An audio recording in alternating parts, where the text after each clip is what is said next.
하나님 말씀 함께 보시겠습니다. 요한복음 5장입니다. 요한복음 5장 30절에서 47절 말씀입니다.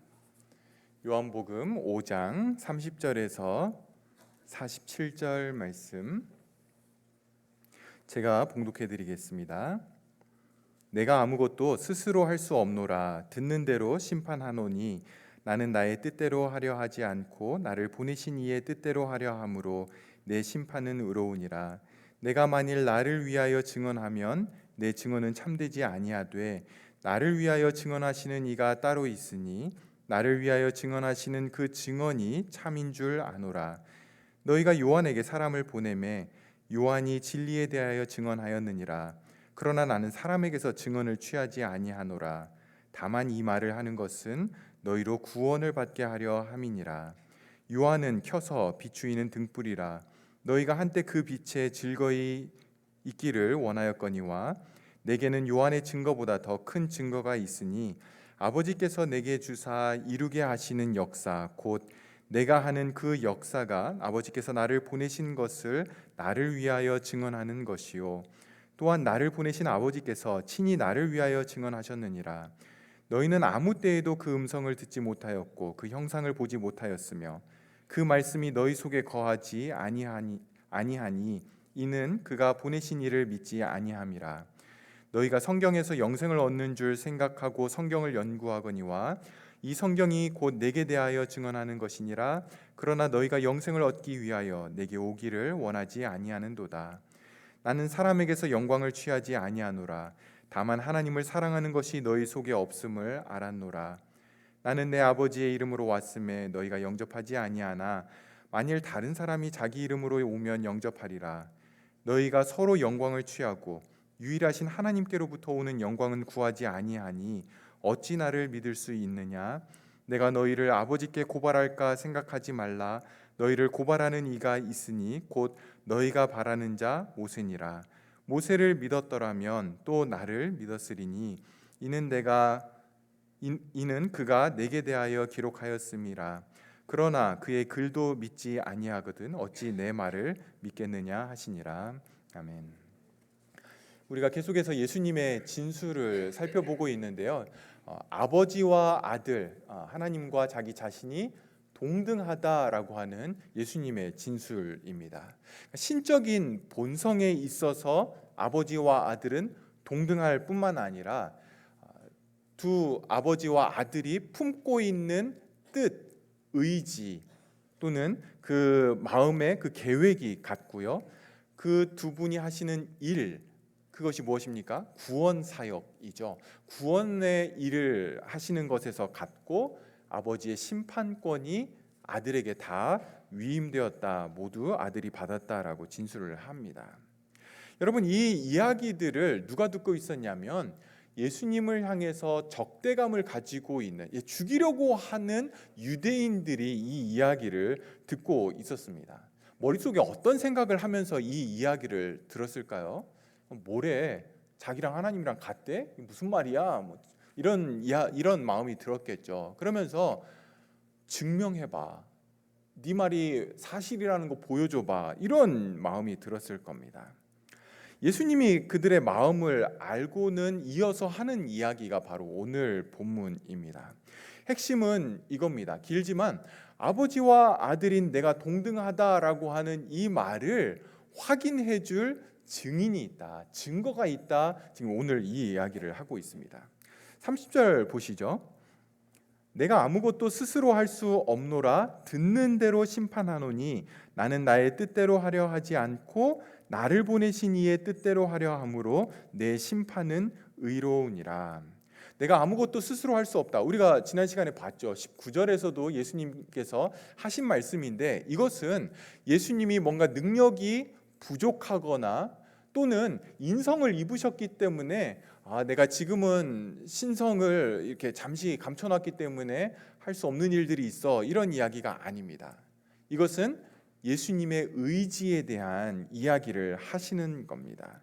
하나님의 뜻을 떠나서 아버지의 뜻과 다르게 아들이 스스로 할 수 있는 일은 없다, 하고 싶지 않다, 하지도 않을 거다, 이 이야기를 하는 거죠.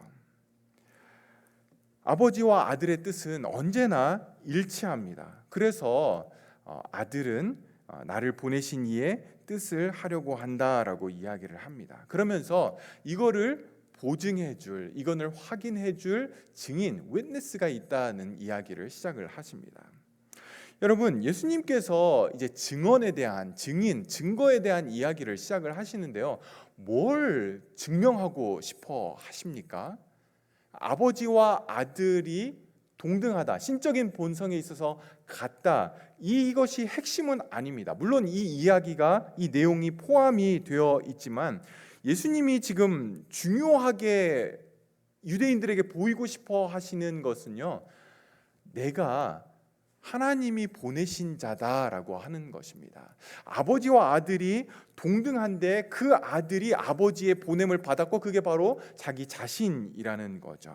그래서 오늘 본문을 보시면 예수님께서 자기 자신을 계속해서 보냄을 받은 자라고 하는 그런 뉘앙스를 강조하는 것을 볼 수 있습니다. 30절에도 나오고 있고요. 36절, 37절, 38절, 43절 계속해서 예수님은 내가 보냄받은 자다라고 자신을 표현을 하고 있습니다. 성도 여러분, 앞에서 예수님께서 아버지와 아들이 동등하다라고 그렇게 진술을 했는데 그 동등하신 분이 보냄을 받은 거죠. 미션을 가지고, 어떤 사명을 가지고 보냄을 받은 겁니다. 그 사명이 뭡니까?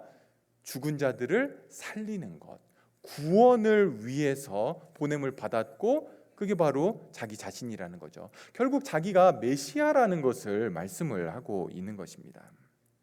31절부터 보시면 내가 만일 나를 위하여 증언하면 내 증언은 참되지 아니하되 나를 위하여 증언하시는 이가 따로 있으니 나를 위하여 증언하시는 그 증언이 참인 줄 아노라. 여러분, 예수님이 이제 증언, 증인, 증거 이런 이야기들을 하면서 이 이야기를 이제 법정으로 끌고 갑니다. 어떤 배경을 법정에서 하는 것처럼 그렇게 말씀을 하시는데, 법정에서 나에 대한 이야기를 내가 하는 것, 이거는 증거로서 사실 효력이 그렇게 많지가 않죠. 제가 만약 여러분들에게 이건 비밀인데요, 제가 굉장히 잘생긴 얼굴입니다, 이렇게 말씀을 드리면 여러분들이 어떻게 하시겠습니까? 뭐래, 저게 얼굴이면 파리가 세다 막 이러면서 난리가 나겠죠. 이게 자칭이야 아니면 다른 사람도 인정하는 거야 뭐 이럴 겁니다. 근데 만약에 그럴 일은 없겠지만 성형외과 의사가 제 얼굴을 보고 이렇게 해보니까 세상에 존재하기 어려운 잘생긴 얼굴입니다, 만약이라고 했습니다. 그렇게 이야기를 한다라면 이제 뭐 이야기가 달라지겠죠. 여러분, 예수님이 내가 나를 위해서 증언하면 참되지 않다라고 이렇게 말씀을 하시는데, 원래는 어떻습니까? 예수님이 말씀하시는 것은 따로 증언이 필요하지 않습니다. 말씀하신 그대로 다 이루어지죠. 천지를 창조하실 때 말씀이신 예수님을 통해 온 우주 만물은 그대로 창조되었습니다. 예수님이 죽은 자들을 향해서, 나사로를 향해서 나오라라고 이야기할 때에 죽은 자들이 일어나서 나오게 됩니다. 그분의 말씀에 대해서 따로 증명을 해야 되거나 증거가 필요한 그런 분이 아니시죠. 그럼에도 불구하고 예수님은 증언이 내 스스로 나를 증언하면 그게 참되지 않다라고 말씀을 하십니다. 여러분, 예수님이 8장에 가시면 조금 다르게 말씀을 하십니다. 요한복음 8장 14절부터 보시면 오늘 이 내용과는 좀 다른데요. 예수께서 대답하여 이르시되 내가 나를 위하여 증언하여도 내 증언이 참되다, 이렇게 말씀하시죠. 나는 내가 어디서 오며 어디로 가는 것을 알거니와 너희는 내가 어디서 오며 어디로 가는 것을 알지 못하느니라. 너희는 육체를 따라 판단하나 나는 아무도 판단하지 아니하노라. 만일 내가 판단하여도 내 판단이 참되니 이는 내가 혼자 있는 것이 아니요 나를 보내신 이가 나와 함께 계심이라. 너희 율법에도 두 사람의 증언이 참되다 기록되었으니 내가 나를 위하여 증언하는 자가 되고 나를 보내신 아버지도 나를 위하여 증언하시느니라. 여러분, 예수님이 하시는 그 증언은 곧 아버지가 자기 자신을 위해서 증언하는 것과 같다라고 말씀을 하시죠. 그런데 문제는 뭡니까? 이제 그걸 듣는 사람들이 육체를 따라 판단한다, 이렇게 말씀을 합니다. 보이는 것에 따라서 너희들이 판단하니까, 유대인들이 그렇게 판단하니까 예수님이 자기 자신에 대해서 이야기를 해도 그거를 받아들이지 않는다라는 거죠. 진리로 받아들이지 않는다라는 겁니다. 그래서 자신의 증언은 너희에게 참되지 않다, 너희에게는 진리가 되지 못하고 있다라고 그렇게 이야기를 하는 겁니다.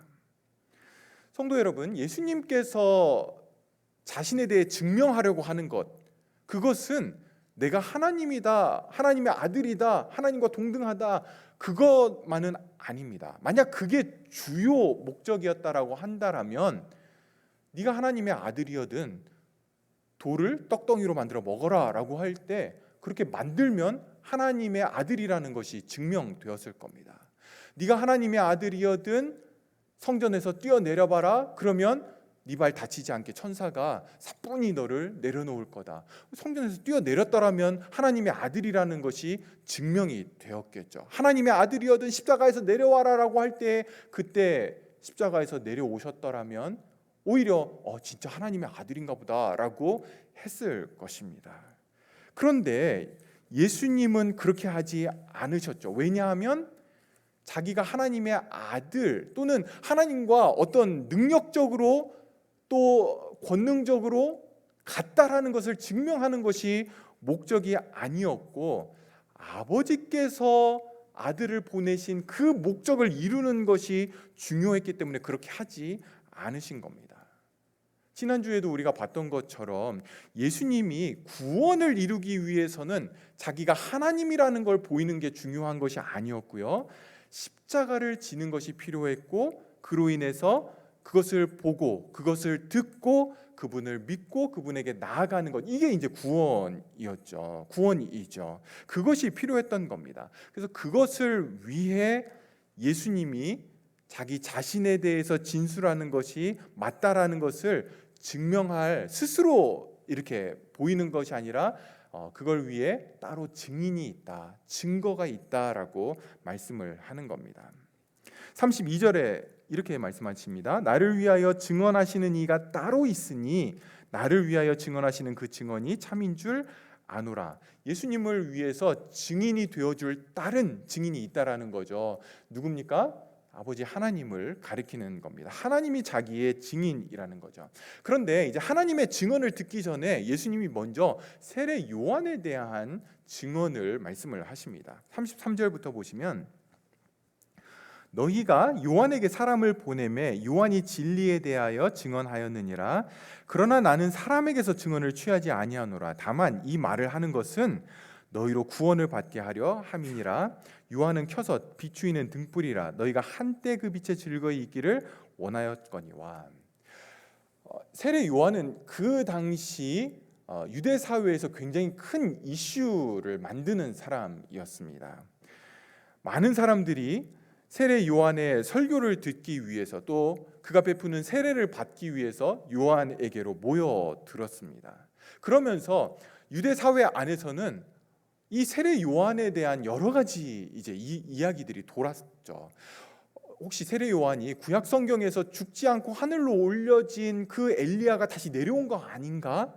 아니면 적어도 하나님이 보내신 선지자일 것 같다.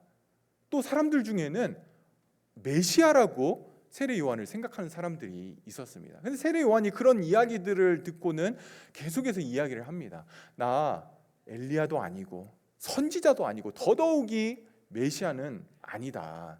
내 뒤에 오시는 이가 있는데 그분의 신발끈 풀기를 나는 감당하지 못한다. 이렇게 증언을 합니다. 그리고는 예수님이 그에게 오셨을 때 보라, 세상 죄를 지고 가는 하나님의 어린 양이로다라고 그렇게 진술을 하죠. 여러분, 이 내용이 바로 이제 요한복음 1장에 다 기록되어 있는 부분입니다.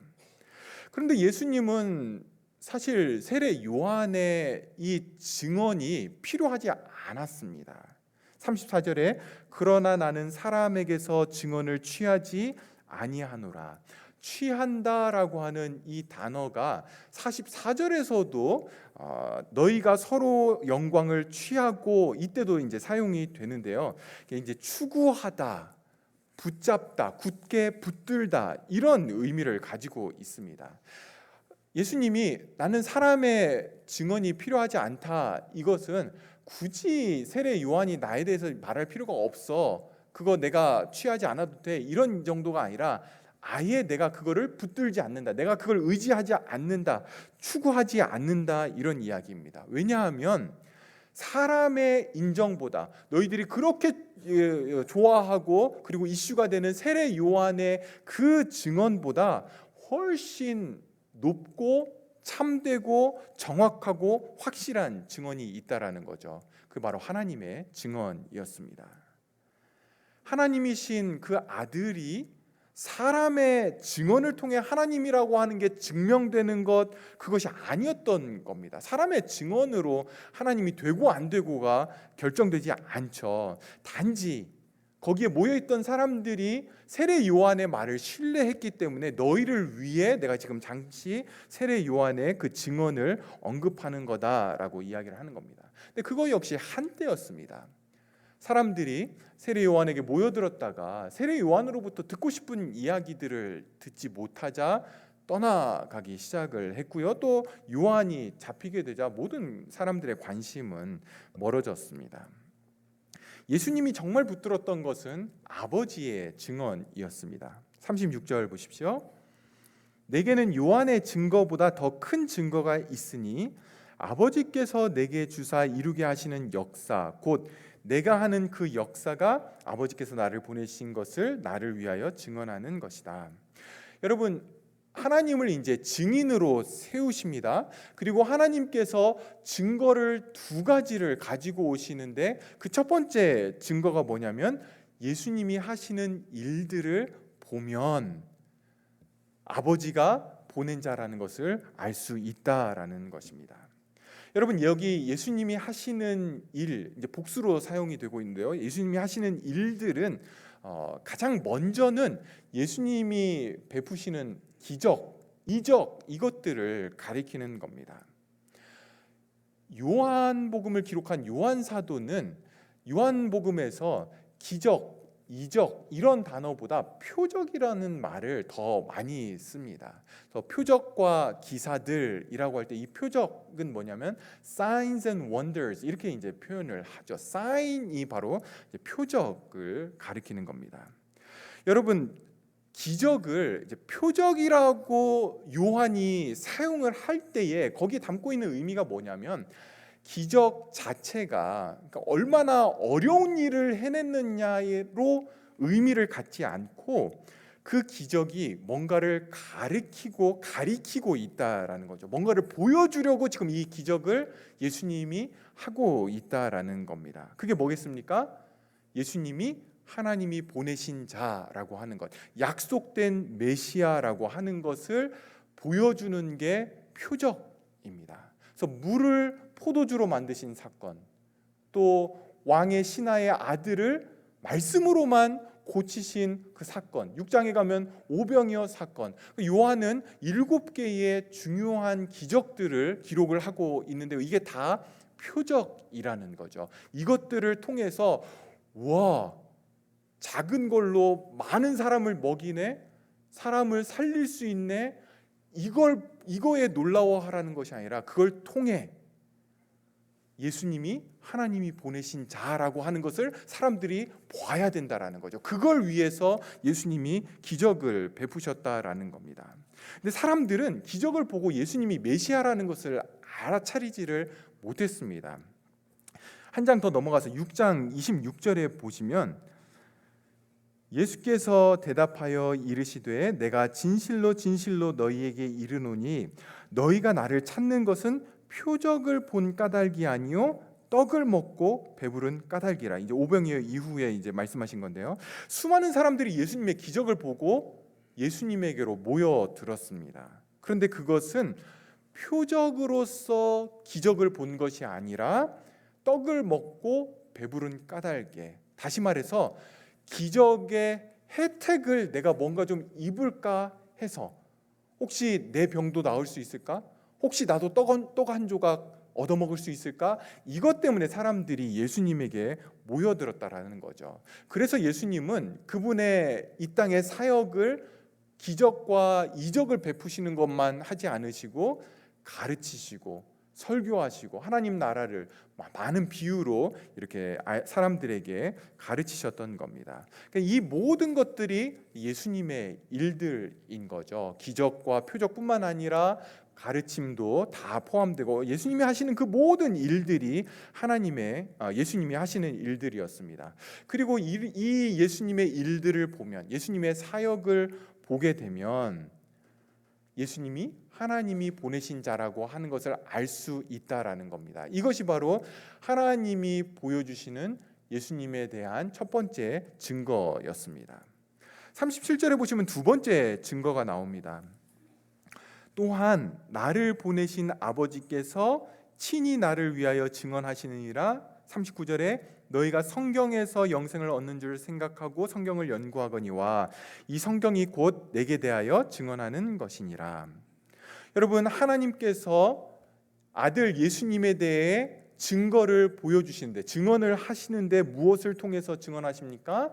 성경을 통해서 이 아들이 내가 보낸 자라고 하는 것을 보여주신다라는 겁니다.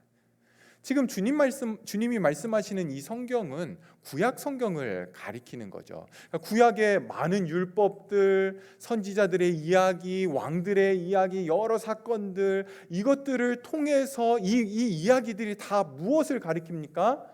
예수님에 대한 이야기들을 하고 있다라는 거죠. 예수님에 대한 증언이라는 겁니다. 근데 여러분, 우리가 이 부분에서 예수님이 하시는 말씀을 우리가 좀 잘 봐야 됩니다. 39절에 너희가 성경에서 영생을 얻는 줄 생각하고 성경을 연구한다 이렇게 말씀하시죠. 그러니까 유대인들에 대해서 이렇게 지금 말씀하시는 겁니다. 유대인들은 성경에서 영생을 얻는 줄 알고 성경을 열심히 연구했습니다. 암송하고 묵상하고 공부하고 연구했는데 결과가 어땠습니까? 40절에 그러나 너희가 영생을 얻기 위하여 내게 오기를 원하지 아니하는도다. 구약 성경을 비롯한 모든 성경은 하나님의 감동으로, 성령의 영감으로 사람을 통해 기록된 하나님의 말씀입니다. 무엇을 위해서 이 성경을 하나님이 주셨습니까? 성경을 통해 예수님을 알고 예수님이 영생을 주시는 줄 알고 그분께 나아오도록 하기 위해서 성경이 주어졌다라는 거죠. 근데 유대인들은 성경을 정말 열심히 연구하고 암송하고 열심히 공부했지만 성경을 주신 하나님의 목적과 의도에 맞지 않게 성경을 살펴보았던 거죠. 자기 마음대로 자기의 욕심에 따라 죄악된 욕망에 따라 성경을 연구했습니다. 그 결과가 뭐였냐면 예수님에게 나오지 못한 정도가 아니라 나오기를 원하지 않게 되었던 겁니다. 여러분, 예수님께 나아가는 것은 어떤 의미입니까? 물론 이 당시에는 예수님이 직접 육신적으로 계셨기 때문에 그분께 나아갈 수 있었겠죠. 그런데 우리는 지금 예수님이 육신적으로 여기 계시지 않잖아요. 그러면 우리에게는 예수님께 나아간다라고 하는 게 어떤 의미입니까? 요한이 요한복음을 쓴 그 목적을 요한복음 20장에 가면 그거를 우리에게 보여주고 있습니다. 요한복음 20장 31절을 보시면 요한이 이렇게 이야기를 합니다. 오직 이것을, 그러니까 요한복음이죠. 오직 요한복음을 기록한 것은 너희로 예수께서 하나님의 아들 그리스도이심을 믿게 하려 함이요 또 너희로 믿고 그 이름을 힘입어 생명을 얻게 하려 함이니라. 요한복음을 썼을 때에 요한 그 주변에는 사실 예수님이 계시지 않았습니다. 이미 승천하고 안 계셨죠. 그렇기 때문에 요한복음을 쓰면서 요한은 뭘 보여주려고 했냐면 이걸 통해 예수님을 믿어야 된다. 믿을 만한 존재이고 그리고 그분이 하나님의 아들이심을, 하나님의 그리스도이심을 믿고 그분에게 믿음으로 나아가게 하는 것. 그걸 위해 요한복음을 썼다라는 것입니다. 여러분, 우리가 이 요한복음을 이렇게 이제 보고 있는데요. 이 요한복음 뭐 몇 년 걸릴지 모르겠습니다. 긴 요한복음이 끝나고 나서 결과가 긴 요한복음 끝났다, 이렇게 이제 끝나면 유대인들과 같은 거죠. 우리는 매주 요한복음을 살펴보면서 어떤 반응을 해야 됩니까? 예수님을 믿는 믿음이 더 깊어져 가야 되는 거죠. 예수님이 그리스도이심을, 메시아라는 것을 알고 영생이 그분에게서만 오는 줄 알고 우리가 믿음으로 예수님을 붙들고 의지해야 됩니다. 그것이 당연하고 올바른 반응이죠. 그걸 위해 요한복음이 쓰여진 겁니다. 그렇다면 왜 유대인들은 성경을 그렇게 열심히 연구했음에도 불구하고 예수님께 나아가지 못했습니까?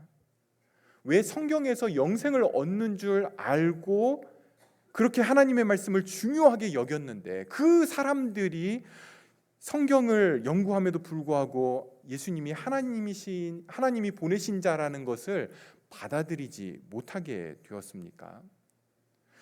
여러분, 예수님께서 이렇게 말씀하신다라는 것에 저와 여러분은 정말 옷깃을 여미고 마음을 진지하게 여겨서 이 부분을 살펴봐야 됩니다. 왜냐하면 우리도 하나님의 말씀을 정말 중요하게 여기는 사람들이기 때문에 그렇습니다.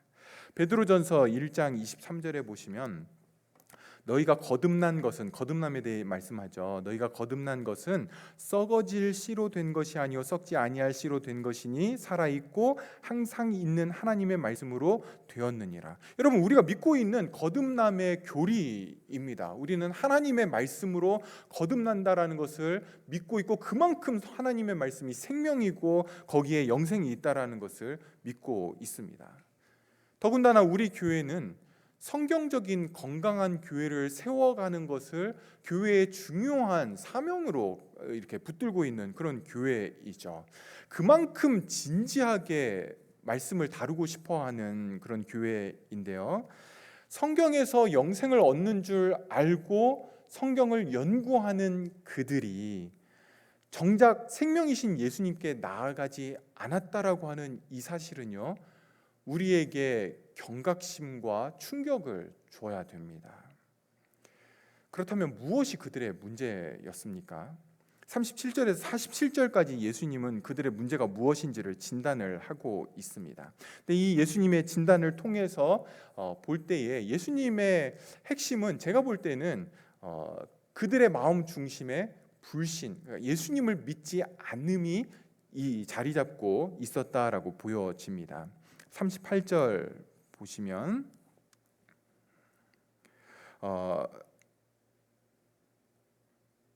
죄송합니다.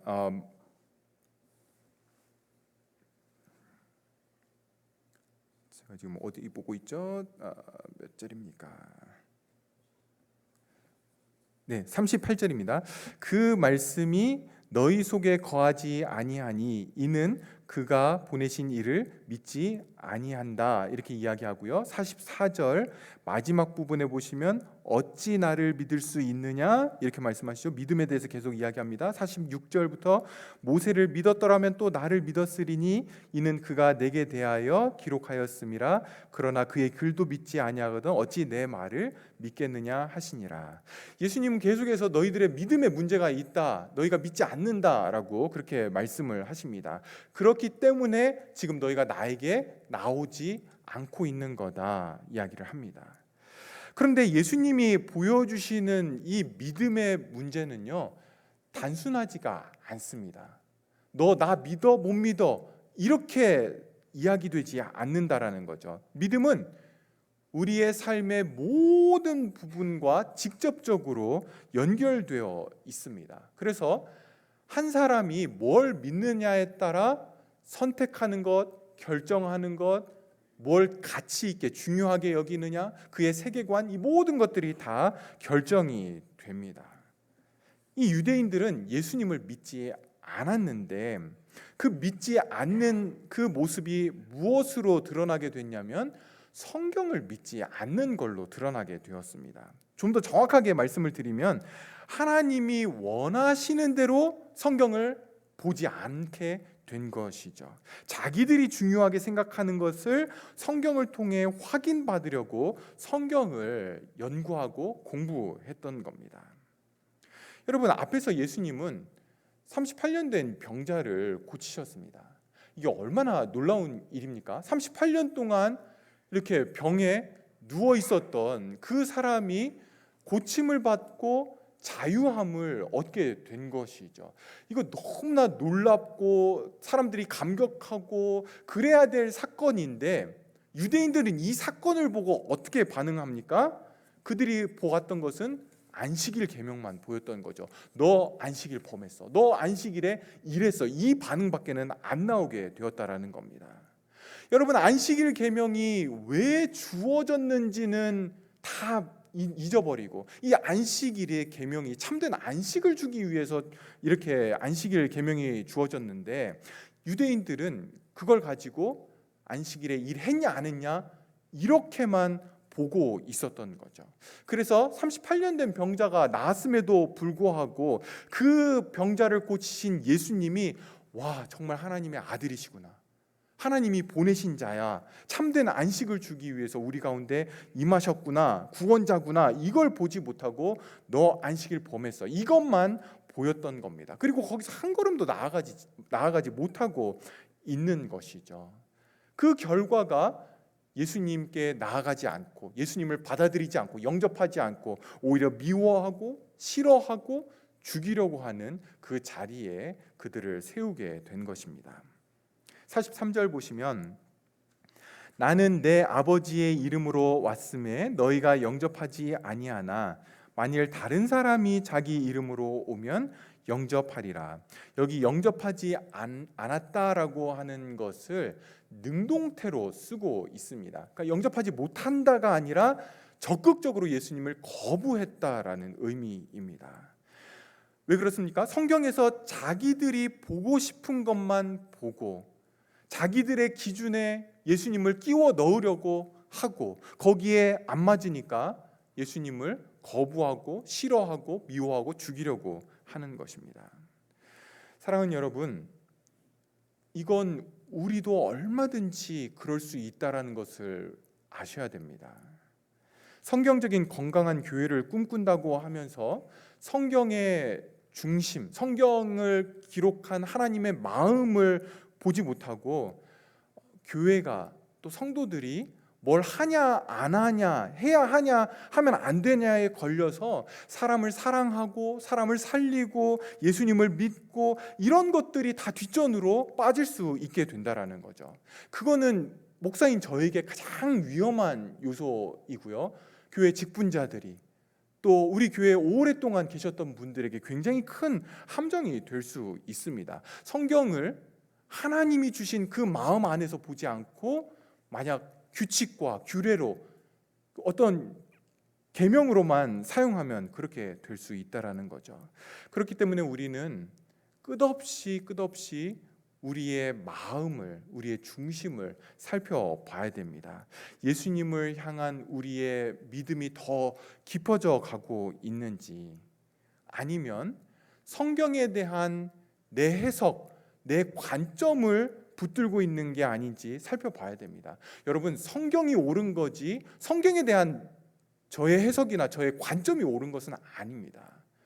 그런데 우리는 끝없이 성경에 대한 내 관점이 옳다라는 것을 자꾸 나타내고 싶어 하죠. 성도 여러분, 성경은 예수님에 대해서 증언하고 있습니다. 그리고 성경을 통해서 우리가 그 증언을 받는다라고 한다면 우리는 예수님께 믿음으로 나아가는 것이 마땅하고도 바른 반응이라는 것입니다. 여러분, 왜 유대인들은 성경을 통해서 예수님이 아닌 자신들의 견해를 그렇게 확고히 하려고 했습니까? 그것은 하나님보다 자기 자신이 더 중요했기 때문에 그렇습니다. 그들의 마음 가운데 하나님보다는 자기를 중요하게 여기는 마음이 있었기 때문에 그런 거죠. 41절 보시면, 나는 사람에게서 영광을 취하지 아니하노라. 다만 하나님을 사랑하는 것이 너희 속에 없음을 알았노라. 44절에 너희가 서로 영광을 취하고 유일하신 하나님께로부터 오는 영광은 구하지 아니하니 어찌 나를 믿을 수 있느냐. 사랑하는 여러분, 한 사람이 거듭나서 변화될 때에 중요하게 변화되는 것이 무엇이냐면 바로 어디에 영광을 구하고 무엇의 영광을 구하느냐 하는 것입니다. 거듭나기 전에는 모든 사람들은 자기의 영광을 구하는 것이 삶의 목표로 살아가게 됩니다. 그러나 거듭날 때에 하나님을 깨닫게 되면서, 예수 그리스도를 깨닫게 되면서 내 영광과는 비교할 수 없도록 영화로우신 하나님을 발견하게 되는 거죠. 그러면서 이제는 나는 내 영광을 위해서가 아니라 하나님의 영광을 위해서 살아가야 된다라는 것을 깨닫게 되는 것입니다. 그런 인생이 되는 것이죠. 41절에 예수님께서 나는 사람에게서 영광을 취하지 않는다, 이 취한다라는 단어 앞에서 봤듯이 추구한다, 붙잡다, 굳게 붙들다라고 하는 그런 의미입니다. 나는 사람에게서 영광을 얻으려고, 다시 말해서 사람의 인정과 칭찬을 구하는 그러한 삶을 살지 않는다라는 겁니다. 유대인들은 사람들에게서 영광을 얻는, 사람들의 인정과 칭찬을 받기 위해서 그렇게 살아갔습니다. 성경을 연구하는 것, 사람들의 인정을 받기 위해서였던 거죠. 성경을 암송하는 것, 사람들의 칭찬을 받기 위해서였던 것입니다.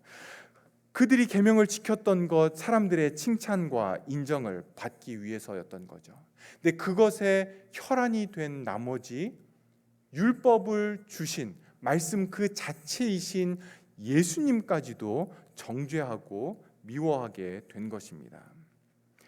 예수님이 내가 만약 아버지의 이름으로 오지 않고, 그러니까 내 아버지의 영광을 구하지 않고 다른 사람이 자기 이름으로 왔다라면 너희가 그를 영접했을 것이다, 이렇게 말씀을 하십니다.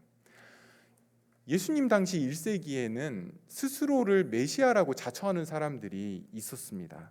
그런데 그들은 사람들의 영광을 구한 사람들입니다. 그러니까 사람들의 인정과 칭찬을 중요하게 여겼고요. 그래서 사람들이 원하는 것을 말해주고 사람들이 인정해주는 것을 얻기 위해서 그들의 구하는 것들을 해 주었습니다. 그리고 사람들은 그를 인정해주고 그를 따르게 되었던 거죠. 그런데 예수님은 사람들의 인정과 칭찬을 구하지 않았습니다. 오직 하나님께 인정받는 걸 붙들었기 때문에 사람들이 싫어하게 된 것이죠. 저희 교회에 새로 등록하시는 분들에게 제가 꼭 드리는 말씀이 있습니다. 우리 교회를 이제 소개하면서 우리 교회는 이런 교회입니다라고 하면서 성경적인 건강한 교회를 꿈꾸고 있습니다. 그런 교회를 세워가기를 우리는 노력하고 있습니다. 그것은 곧 성경이 보여주는 교회 그대로의 모습을 우리는 어떻게든 좀 해보려고 발버둥 치고 있습니다. 이렇게 말씀을 드립니다. 그러면 새로 오신 분들이 다 이렇게 고개를 끄덕이면서 긍정적인 반응을 보이십니다. 근데 제가 이제 좀 못됐잖아요. 거기다 꼭 이제 한마디를 덧붙입니다. 그 말은요, 사람들이 칭찬하고 좋아하는 교회에 만드는 것을 포기한 교회입니다. 이러면 갑분싸 됩니다. 갑자기 분위기가 싸해지죠. 물론 여러분들에게 저에게 와서 목사님 교회를 좀 이렇게 하면 더 좋을 것 같아요, 이런 말 하지 말라, 그런 이야기가 절대로 아닙니다. 그런 이야기가 아니라 사람들의 인정을 받고 사람들이 칭찬하는 그런 교회 하지 않겠다, 그걸 포기한 교회다라는 이야기입니다. 물론 저는 사람들이 칭찬하는 교회의 목사 되기를 간절히 원합니다. 그런 죄악된 마음이 너무 강하기 때문에 제가 기회 있을 때마다 이런 이야기를 직접 이렇게 말씀을 드리는 거죠. 그래야 저를 지킬 수 있기 때문에 그렇습니다.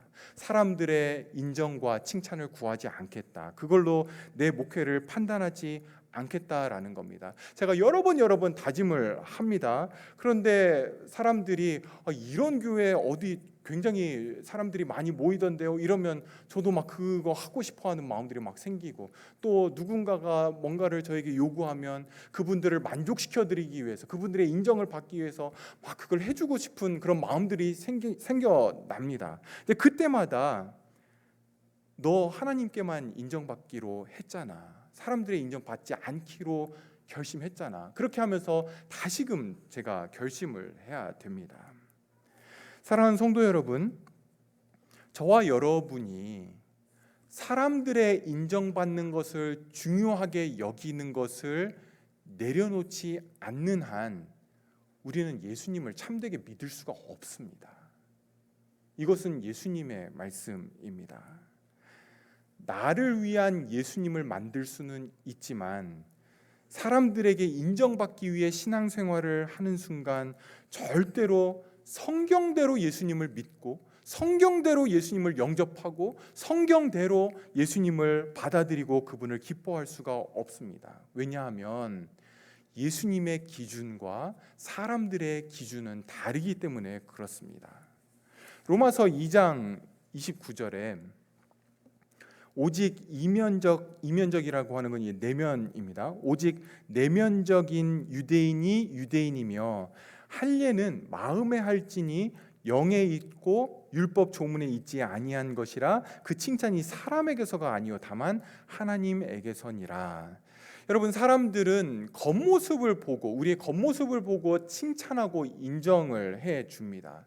그러나 하나님은 우리의 중심을, 우리의 마음을 보시는 분이시죠. 거듭나기 전에 모든 사람들은 다 겉모습을 보고 자기 자신을 평가를 합니다. 그 겉모습을 그럴듯하게 포장을 하고 사람들 앞에 설 때에 신앙이 좋은 것처럼 얼마든지 꾸며내서 인정받고 칭찬받게 할 수 있습니다. 그런데 거듭나고 나면, 거듭나는 순간 우리의 겉모습이 여전히 보이지만 성도의 겉모습은 언제나 마음의 중심의 변화를 통해서 겉모습을 세워가야 한다는 것을 깨닫게 됩니다. 그렇지 않으면 뭐가 됩니까? 외식이 되고 가식이 됩니다. 주님이 가장 싫어하는 모습이 마음은 변화되지 않았는데 그런 척하는 것, 주님이 가장 싫어하시는 그 모습들임을 거듭나는 순간 알게 되는 거죠.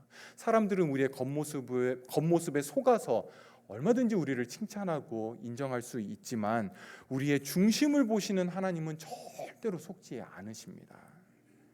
참된 성도는 언제나 하나님이 보시는 그 내면을 바르게 세워가는 것에 마음을 둬야 되는 거죠. 그래서 바울은 마음이 할례를 받아야 된다라고 가르치는 것입니다.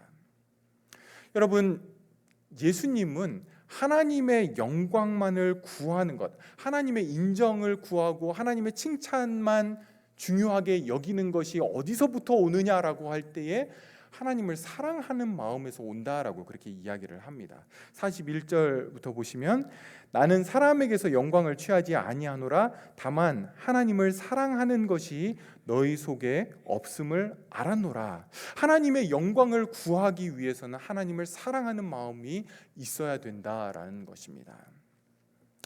여러분과 저 자신에게 이제 오늘 예수님이 유대인들의 그 핵심을 지적했던 그 이야기들을 질문 형식으로 여러분들에게 드리면서 말씀을 좀 마무리하려고 합니다. 한 주간 여러분들이 이 질문들을 좀 잘 살펴보시면서 우리 자신을 살펴야 될 것입니다. 사랑하는 여러분, 여러분은 성경이 이야기하는 대로 예수님을 믿고 있습니까? 그래서 하나님의 말씀이 여러분 안에 있습니까? 영생을 얻기 위해, 구원을 얻기 위해 예수님에게만 나아가고 있습니까?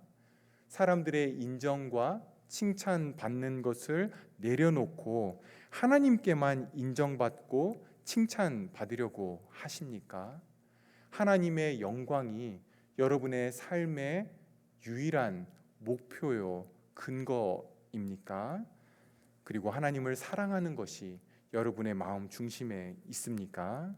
성령 하나님께서 저와 여러분을 이 질문에 대해 예라고 대답할 수 있는 그 자리에 세워주시기를 간절히 소원합니다. 기도하겠습니다.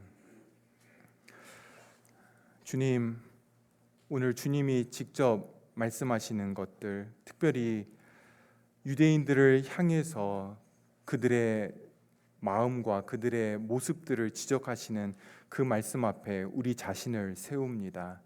이것이 유대인들만을 향한 이야기가 아니라 나를 향한 말씀임을 우리로 하여금 보게 하여 주시옵소서. 성령 하나님께서 이 말씀 앞에, 이 질문들 앞에 우리를 세워주시고 정직하게 우리의 겉모습이 아닌 우리의 내면을 들여다보고 하나님의 기준에, 성경의 기준에 나를 세우게 하여 주시옵소서. 성령께서 우리를 긍휼히 여기시고 불쌍히 여기셔서 우리가 예수님의 이 질문들과 이 말씀 앞에 예라고 담대하게 대답할 수 있는 자리에 세워 주시옵소서. 예수님의 이름으로 기도합니다. 아멘.